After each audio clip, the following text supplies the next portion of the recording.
कि अगर तेजस्वी जी सत्ता में जिस प्रकार से 17 महीना में जो उन्होंने काम करके दिखाया युवाओं के लिए, और पूरे बिहार के युवा को पूरा उम्मीद है कि तेजस्वी जी के हाथों को मजबूत करना है। हमारा मुद्दा है बेरोजगारी, महंगाई, सिंचाई, लिखाई, पढ़ाई, करवाई। बहुत सारे प्रधानमंत्री, लेकिन दुनिया का पहला ऐसा प्रधानमंत्री हुआ जिन्होंने आज तक कोई प्रेस कॉन्फ्रेंस नहीं किए और झूठा आज तक जितना ही झूठ बोले शायद दुनिया में कोई ऐसा प्रधानमंत्री। मैं आपको बता देना चाहता हूं कि 400 पार गांव में फेरी वाला जाता है सब, तो 500 से स्टार्ट करता है सब और 50 रुपया पर दे के चला जाता है सब। तो पनोरमा ग्रुप, जो सोचता है वो करता है, आपके अपने सपनों का आशियाना।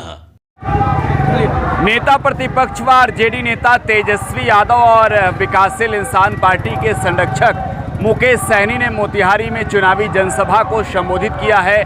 शिवहर से आरजेडी की कैंडिडेट रितु जायसवाल और मोतिहारी से वीआईपी के कैंडिडेट राजेश कुशवाहा के पक्ष में चुनावी जनसभा को संबोधित करने के दौरान तेजस्वी ने बीजेपी और मोदी की सरकार पर प्रहार किया है।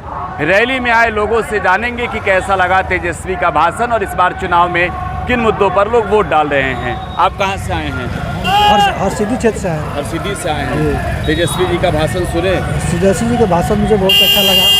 हम लोग को अब इस बार राधा मोहन सिंह को गढ़ी माई को हरा देना है। इसको गढ़ी माई को? हाँ, गढ़ी माई है। क्यों गढ़ी माई की? वो 5 साल पर वोट लेने जाते हैं और फिर 5 साल के बाद फिर दोबारा फिर इलेक्शन के समय ही आते हैं। इसीलिए उसको हम लोग गढ़ी माई कहते हैं। तो आप लोग राजेश कुशवाहा? हम लोग राजेश कुशवाहा को वोट देंगे। अच्छा, ठीक है। आप कहाँ से आए हैं? हम मौलाना नगर बेलसर थाना से आए। अच्छा, तेजस्वी जी का भाषण सुने? मुकेश सहनी का जी। कैसा लगा भाषण? बहुत बढ़िया लगा, बहुत बढ़िया लगा। तो इस बार किस मुद्दे पर वोट कर रहे हैं आप लोग? हम लोग जो है से और देश के लिए जो है से वोट करेंगे। जी। तो देश में किसका सरकार बनाइए? सरकार बनेगा जेएसपी का। तेजस्वी का? हाँ। आप कहाँ से आए? हम केसरिया से है सर। जी। कैसा लगा भाषण? बहुत अच्छा। वोट किस मुद्दे पर डाल रहे हैं? वोट हम लोग मुद्दे पर डाल रहे हैं, महंगाई का मुद्दा पर। उसके बाद बेरोजगारी का मुद्दा बहुत ज़्यादा है। उसके बाद अफसरशाही ज़्यादा हो गया है, रिश्वतखोरी ज़्यादा हो गया है, ये बहुत ज़्यादा हो गया है। हम लोग स्पेशल राजेश कुमार का सपोर्टर हैं, तेजस्वी यादव का सपोर्टर हैं, क्योंकि ये लोगों का काम अच्छा है, यंगेस्ट है, इसके लिए इनको आना बहुत ज़रूरी है। हम लोग केसरिया से हैं। महंगाई के मुद्दे पर, महंगाई के मुद्दे पर हम लोग राजेश जी को बहुत बढ़ गई है। अच्छा, तो इस बार देश में किसकी सरकार बनेगी? देश में कांग्रेस की सरकार बनेगी। राहुल गांधी की? राहुल गांधी की। ठीक है। आप लोगों ने सुना तेजस्वी का भाषण, कैसा लगा? जी बिल्कुल सुने।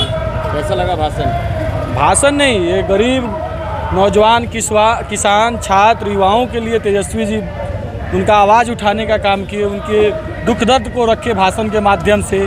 और ये स्पष्ट है कि अब की बार पूरा बिहार आदरणीय श्री तेजस्वी यादव जी के उनको आशा भरी निगाहों से देख रहे हैं कि अगर तेजस्वी जी सत्ता में जिस प्रकार से 17 महीना में जो उन्होंने काम करके दिखाया युवाओं के लिए, और पूरे बिहार के युवा को पूरा उम्मीद है कि तेजस्वी जी के हाथों को मजबूत करना है। और इंडिया गठबंधन का सरकार जब हिंदुस्तान में बनेगा उस समय निश्चित तौर पे पूरा विश्वास है कि इंडिया गठबंधन के द्वारा देश भर में और बिहार में युवाओं को नौकरी और रोजगार देने का काम किया जाएगा। जिससे आप देख सकते हैं जो जनसैलाब फैला हुआ है चंपारण के धरती पे, ये युवाओं का जो जनसैलाब है, ये निश्चित तौर पे नरेंद्र मोदी जी के जो एनडीए गठबंधन है और यहाँ के वर्तमान जो सांसद हैं राधा मोहन सिंह जी का जो ये वर्षों का जो यहाँ पे एक समझिए कि एक कुंठित व्यक्ति के रूप में काम कर रहे हैं, कोई काम नहीं किया है यहाँ पे। उनके खिलाफ में लोगों ने मन बनाया है कि इंडिया गठबंधन के जो प्रत्याशी हैं मोतिहारी से डॉक्टर राजेश कुशवाहा जी को और शिवहर से आदरणीय श्री रितु जायसवाल जी को उनको जिताकर यहाँ के युवाओं के द्वारा भेजा जाएगा, तब जाके युवाओं के लिए काम होगा, महंगाई पे काम होगा, बेरोजगारी पे काम होगा। चीनी मिल जो सदियों से यहाँ पे बंद पड़ा हुआ है, यही गांधी मैदान है। 2014 में नरेंद्र मोदी जी आए हुए थे, कितना झूठा वो बोलते हैं, कितना झूठा प्रधानमंत्री हैं। मतलब झूठ का समझिए कि फैक्ट्री खोले हुए हैं। यही पे आके बोले हुए थे कि जो मोतिहारी का चीनी मिल खोल के यही का हम चाय पीने का काम करेंगे। बोल के भी गए, फिर आए और फिर गए, और लगता है कि फिर आएंगे। इतना बेशर्म किस्म का जो इंसानियत उन लोगों के अंदर है, भाजपा वाले के लोगों के। और चीनी मिल छोड़िए, राधा मोहन सिंह जी यहाँ के चीनी मिल रातों रात में कोर्ट खुलवा कर चीनी मिल के जमीन को बेचवा दिए। राधा मोहन सिंह जी कहते हैं कि हम विकास करते हैं, हम विकास के काम करेंगे। हम आपसे आपके माध्यम से पूछना चाहते हैं कि यहाँ पे केंद्रीय विद्यालय है, केंद्रीय विश्वविद्यालय का अलग है और केंद्रीय विद्यालय भी है। केंद्रीय विद्यालय कहीं दूसरे प्राइवेट जगह पे लेकर चल रहा है, आज कई दशकों से चल रहा है, उसके लिए राधा मोहन सिंह जी जमीन नहीं दे पाए, तो आखिर किस काम के ये सांसद रहे? ऐसे लोगों को राजनीति से संन्यास लेना चाहिए और यहाँ पर काम करने के लिए डॉक्टर राजेश कुशवाहा जी यहाँ पे समझिए कि आ चुके हैं और उन्हीं के हाथों को मजबूत करना है, उनको सांसद बनाना है। यही हम सभी लोग ने तेजस्वी जी के भाषण के माध्यम से सुना और हम लोग का यही विचार है। अब की बार आप किसके साथ किन मुद्दों पर वोट कर रहे हैं? हमारा मुद्दा है बेरोजगारी, महंगाई, सिंचाई, लिखाई, पढ़ाई, करवाई। जो हमारे नेता बोलते हैं वही हमारा मुद्दा है और वही मुद्दा जो जन जन का है, जो छात्र का भी है, नौजवान का भी है, किसान का भी है, महिला का भी है, गरीब का है, दलित का है, शोषित का है, वंचित का है, पीड़ित का है, वह किसी भी जाति और किसी भी धर्म का है, वह मुद्दा सबका है। बेरोजगारी किसी खास जाति और किसी खास वर्ग और किसी खास धर्म में नहीं है, इस बात को समझने की ज़रूरत है। नरेंद्र मोदी कहते हैं कि हिंदू धर्म, हिंदू सनातनी धर्म और फलाना चिलाना बनाएंगे, इस देश को हिंदू देश बनाएंगे। यह देश जो है सभी जाति और सभी धर्म और सभी वर्गों से मिलकर बना है। ऐसा देश पूरे विश्व में नहीं है। भारत जैसा देश कहीं नहीं मिलेगा, लेकिन भारतीय राजनीति में नरेंद्र मोदी जैसा लोग जब जब आएगा इस देश को तोड़ने का काम करेगा। इस देश में जाति के नाम पर तोड़ा जाए तो धर्म के नाम पर तोड़िए, यानी कि तोड़ना ही भारतीय जनता पार्टी की राजनीति है और जोड़ना महागठबंधन यानी राष्ट्रीय जनता दल और जितने भी इंडिया गठबंधन के जो पार्टी हैं, जोड़ने का काम हम लोग कर रहे हैं। राहुल गांधी जोड़ रहे हैं, भारत जोड़ो यात्रा चला रहे हैं। कितना भारतीय जनता पार्टी का नेता बोला कि भारत टूटा हुआ नहीं है। अगर भारत टूटा हुआ नहीं होता तो मुसलमानों को एक ऊंची नज़रिए से देखने का काम नरेंद्र मोदी नहीं करते। अगर भारत टूटा हुआ नहीं होता तो संविधान खत्म करने का काम नहीं करते नरेंद्र मोदी। आज 400 पार कहने का काम कर रहा है। 400 पार मतलब भारतीय जनता पार्टी का नारा हो गया है।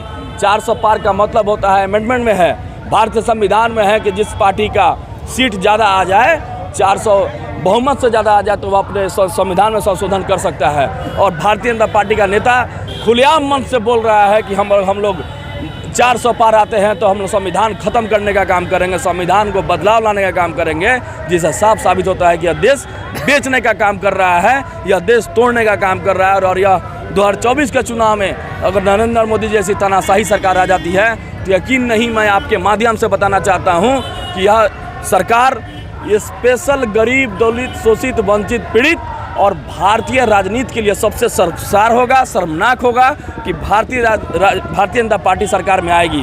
और भारतीय जनता पार्टी सरकार में आएगी तो पहला रोजगार तो ख़त्म कर ही दी है। बेरोजगारी तो समझिए कि चरम सीमा पे है, जो महंगाई जो है चरम सीमा पे है।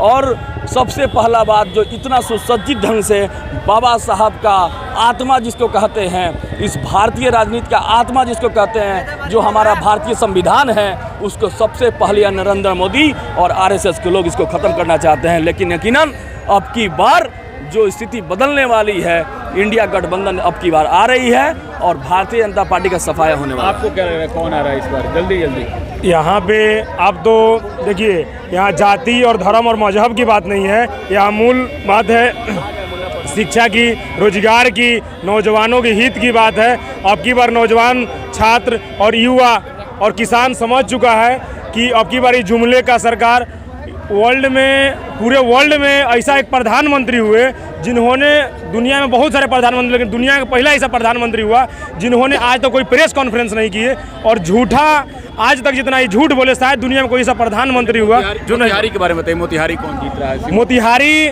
तो जो ये जुमले का जो सरकार चलते आ रहा है, जो 30 सालों से जो आरएसएस माइंडसेट लोगों का जो सरकार चलते आ रहा है, और पूरे बहुमत से छात्र, नौजवान, माताओं, बहनों और किसानों ने यह ठाना है कि अब की बार जन जन के नेता और लोकप्रिय नेता राजेश कुशवाहा जी को पूर्वी चंपारण से और शिवहर से रितु जायसवाल जी को, और पश्चिमी चंपारण से मदन मोहन तिवारी जी को, और वाल्मीकि नगर 1 से दीपक यादव को जिताने का काम करेगी। आप बताइए कि 400 पार का जो नारा है मोदी जी का, बीजेपी का, वो इस बार पार होगा? आपको सबसे पहले आपके चैनल को धन्यवाद, और आपके चैनल के माध्यम से जितने भी आपके दर्शक हैं उनको धन्यवाद देना चाहता हूं।